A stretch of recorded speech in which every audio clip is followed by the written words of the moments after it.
All right, now back with us here on Thursday Night Tailgate is former Houston Oilers defensive back Bubba McDowell. Let me remind you about Bubba's background. He's from the small town of Fort Gaines, Georgia, which is in the southwest part of the state. Population 1,107 according to the last census. Played his college ball at the University of Miami, where he was a part of their 1987 national championship team. Was a third-round draft pick in 1989 by the Houston Oilers. And he played in the league from 89 to 95 for the Oilers and the Panthers. And over the course of his NFL career, he had 486 tackles, 17 interceptions. He forced 10 fumbles, recorded 1 safety, and scored 1 touchdown. He's currently the assistant head coach and defensive backs coach at a school that's near and dear to our hearts, Prairie View A&amp, and we are honored he is back with us tonight here on Thursday Night Tailgate. Hey, Bubba, Chris, and Bob here. Thanks for coming back on the show. Bubba. Hey, guys, how you doing? Wow, we're fantastic, Bubba. How are you? I'm doing well, man. We're just trying to get ready for Rice this weekend. And they'll kick off on ESPN, too. So we're just getting these young bucks ready to go against a good team. Yeah, that's, as I was looking over the schedule, I was surprised that you guys are starting out, this Saturday night. But you guys are at Rice. They're a Division I school. You guys are in the FCS, which is Division I AA. Rice is going to come into that game on a 10-game losing streak going back to last season. And, some people may discount Rice, Bubba, but, they're not traditionally a powerhouse, but you don't have to go back too far. They went to a bowl game 3 straight years from 2012 to 2014, won 10 games in 2013 along with a Conference USA championship. So talk about getting prepared for that game. You guys are both coming in with new head coaches. Yeah, I'm pretty sure Mike's going to do a great job over there. Yeah, from what I've been hearing, friends talk about Rice and getting things done over there. He's doing a great job over there. He's got a great staff. He brought in Jerry Mack, with NC State, Central State, great offensive-minded guy. So, and he's an offensive-minded guy as well. So it's going to be a battle. I mean, we got one of the greats. So, and the SWAC, with Coach Dooley, Eric Dooley, who's won many championships, at Rice at Grambling and Arkansas Pine Bluff. So we gonna see who's gonna be the better team out there, Saturday night. And we know that they're gonna come in and try to pound us, and we just got to be able to hold our own on defense, and try to get that offense, a chance to score some points. Yeah, and Bubba, as you mentioned, Eric Dooley coming over. He was the offensive coordinator at Grambling State, and you guys had a good season last year. You finished 7-4. So now you've got Coach Dooley coming in. Talk about what your expectations are. Are you building off that 7-4? Do you feel good about the opportunity this season that you guys can get yourselves into the 1AA playoffs? I really do. I really do. Only because of the athletes we have now. We were pretty young last year, and a lot of growing pains last year, games that we should have won that we end up losing in the end, due to young bucks mistakes. So and just coming back off of this good spring and having a good camp so far has been really uplifting to see these young guys buy into what Coach Dooley wants to do, and Ted White, who's the offensive coordinator, wants to do on that offense. And again, we got the athletes to do it, and just got to get the ball to them. And defensively, of course, Henry Miller, who was with Dooley at Pine Bluff when they won the championship there, we're pretty young up front, but we got a lot of veteran guys in the back half. So, and hopefully those guys will be able to help us out big time, come 6 o'clock Saturday night. And Bubba, talk about you guys on the back half, your defensive backs. Who are some of the guys we should be keeping an eye on this season? Well, you got Juice Parker, who's been rated now for All-American twice. He's been announced to 2 All-American teams for the SWAC. He's gonna be an upcoming young guy, but I say young because he plays young. He plays kind of slow, but he's very, very football savvy. And I got Jalen Harris back there, who's a sophomore, who's very quick, not as tall as most cornerback coaches would want their guys to be, but he's very, very feisty kid back there, very technique sound. And the good thing about it, got a lot of young bucks like Sonny Williams, back from off his shoulder surgery, who started in Rice 2 years ago. Started at Rice and had a good game in that game, and got a couple of young bucks that's going to play quite a bit. Logan Jackson back there. And so, we got a good little crew back there, and we hope that we can definitely hold our own. But we know that, if we can hold our own back there on the back end, it'll help that front end out quite a bit. Bob, questions for Bubba? Hey, Bubba, it's great to speak with you. Chris had mentioned your third-round draft pick in the '89 draft. That was the Jerry Glanville '89 team. And our friend Chris Dishman was on that team. But I want to know any of the other guys on that squad, Bubba, who kind of might have taken you under their wing and made your transition to the NFL a little better. Oh, well, without a doubt. Alonzo Highsmith, we used to have a deal where, Miami guys, Alonzo got drafted by the Oilers, and he was kind of instrumental in getting me drafted there with Hollaback. And when they drafted me, we kind of set a little thing going there. Whoever get drafted from Miami, they get to stay with the current guy that's on the team for 2 years, or until they get married off, and again, I was with Alonzo for 2 years until he got married to his wonderful wife Denise.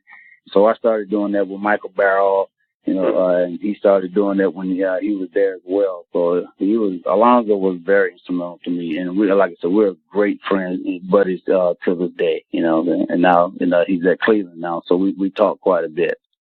And you played every game in your rookie year, Bubba, and picked off 4 passes, so you proved yourself very quickly. Did you notice the following year opposing offenses treating you any different because of your success as a rookie?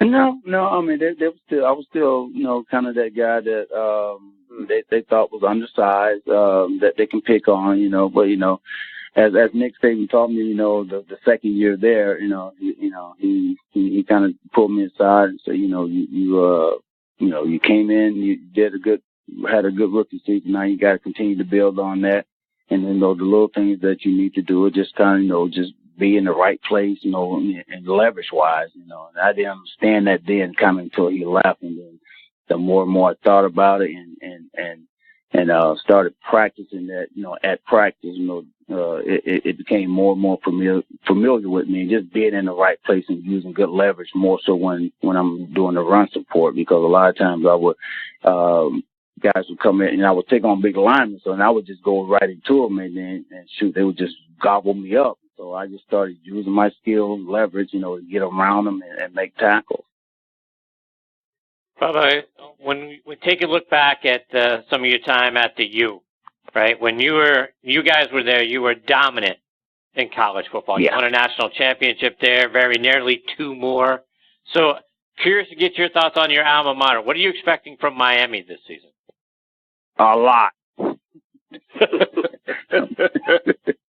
I'm expecting a lot, coming up in last year. So, and Miami guys, we expect nothing less than the best from those guys. And we know that, Rick is doing a heck of a job over there, him and his staff. So, they got the new indoor facility going up, and I think it's almost finished now. So, look, they got everything they need now to get back on track to where they were. And again, we know that, they're not the Miami of old. Now they got to go ahead and they started last year, so that crew now has to go ahead and set their own trend, what they want to establish there at the University of Miami or the U, and make it their own, and I think if they continue to do that, which I think they will, because now he's starting to get a lot of the athletes stay home, come back to Miami, which in the past they weren't doing that. We was letting a lot of kids leave that area.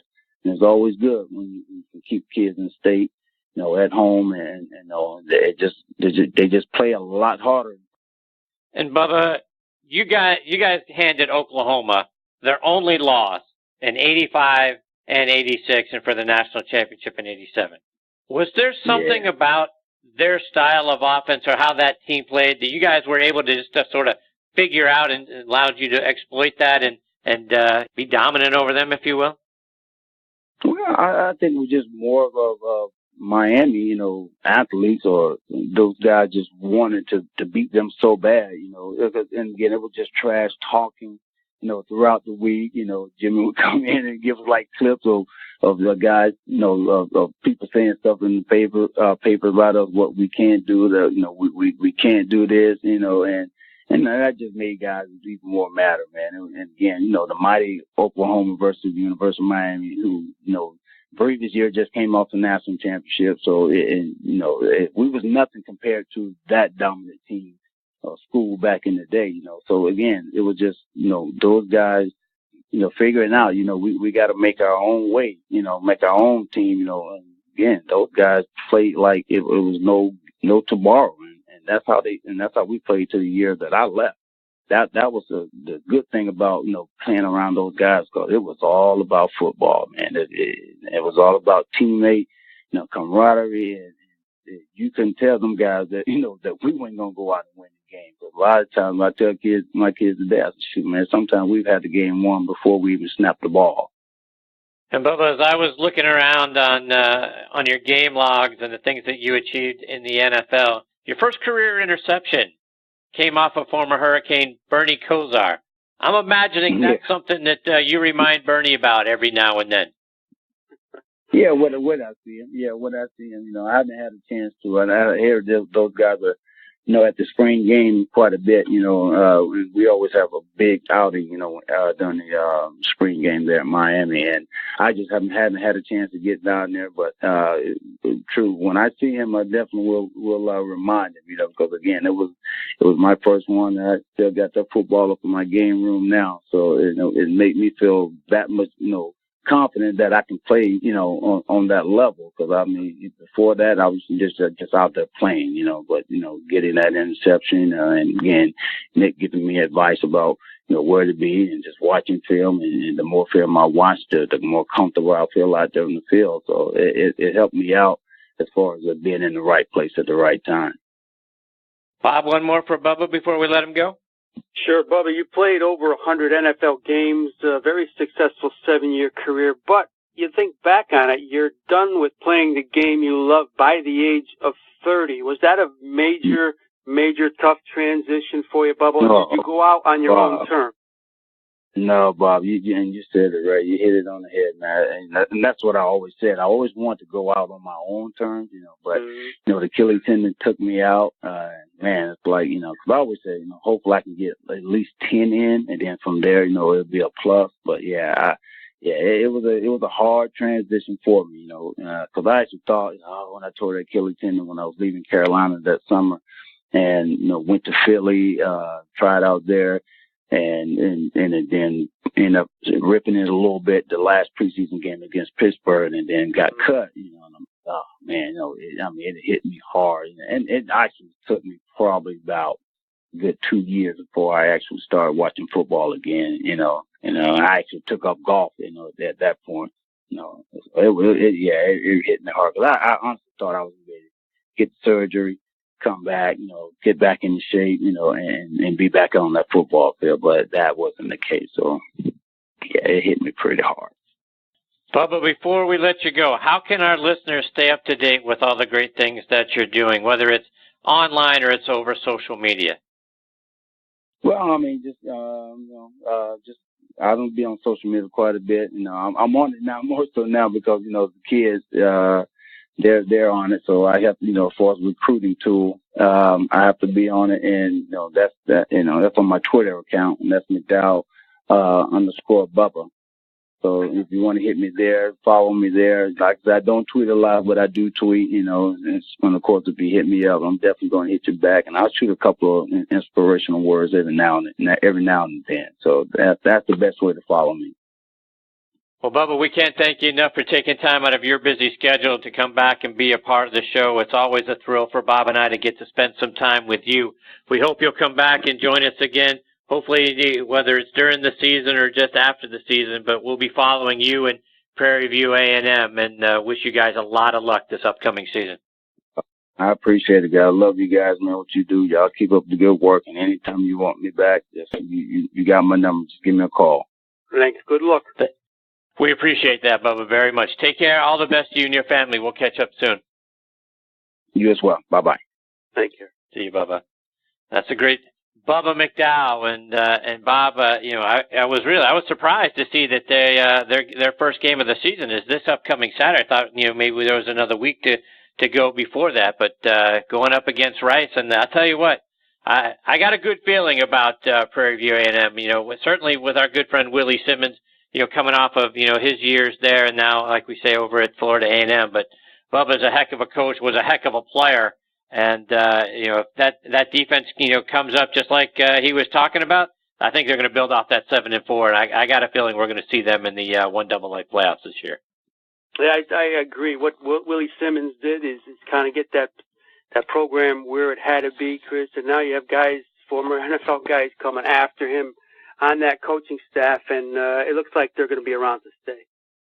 Yeah, and, all the great things that Bubba and those teams from the U achieved, unbelievable, and that dominance over Oklahoma and the great things that they achieved. So kudos to those kids. They got a great coach, and hopefully they appreciate the fact what a talented guy Bubba was, and what a great coach he is. So look forward to having him back on the show again real soon.